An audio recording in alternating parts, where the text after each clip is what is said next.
বর্তমানে পানির দাম ক্রমাগত বৃদ্ধি পাচ্ছে। কিছুদিন আগে 1 লিটার পানি কিনতে যেখানে 15 টাকা খরচ করা হতো, এখন 1 লিটার পানি কিনতে গেলে 25 টাকা খরচ করতে হয়। পানির দাম ক্রমাগত এভাবে বৃদ্ধির পেছনে কারণ কি? কারণ হলো, ইতিমধ্যে জানা গেছে কিছু কোম্পানি রয়েছে, তারা একটা সিন্ডিকেট তৈরি করেছে। তারা সিন্ডিকেট তৈরি করে পানির দাম ক্রমাগত বৃদ্ধি করছে এবং এই সিন্ডিকেটের মাধ্যমে তারা প্রতি মাসে 420% লাভ করছে। এরকম 8টি পানি বোতলজাত এবং বাজারজাত করতে করে এরকম কোম্পানি সন্ধান পাওয়া গেছে, যারা একত্রিত হয়ে এই কাজগুলো করছে। একটি কোম্পানি পানি বোতলজাত করতে কিন্তু বেশি টাকা খরচ করতে হয় না। 1 লিটার একটি পানির বোতল তৈরি করতে কোম্পানিকে খরচ করতে হয় পার বোতলে 3.62 টাকা। আবার পানি পরিশোধন করতে 1 লিটার পানি পরিশোধন করতে খরচ করতে হয় 1 টাকা, এবং লেবেলিং খরচ 1 টাকা, আর অন্যান্য খরচ হচ্ছে 1.28 টাকা।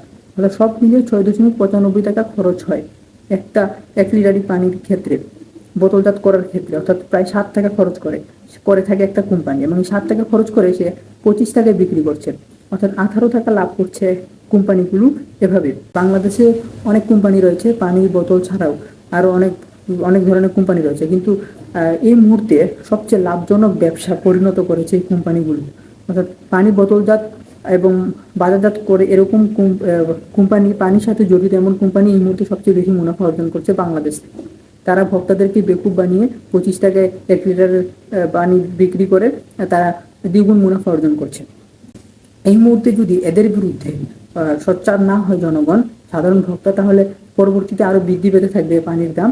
এখন বিষয়টা হচ্ছে, শুধু সোচ্চার হলেই হবে না, এদের বিরুদ্ধে প্রয়োজনীয় ব্যবস্থা নিতে হবে, ভোক্তাকে সজাগ থাকতে হবে, এবং এদের পণ্য কোনোভাবে ক্রয় করা যাবে না, এদের পানি কোনোভাবে কিনা যাবে না, এদের পানিকে বয়কট করতে হবে। যত তাড়াতাড়ি সম্ভব প্রশাসনের দিক থেকেও এই ধরনের সিন্ডিকেট ভাঙতে হবে, তাহলে পানির দাম আগের অবস্থায় ফিরে আসবে।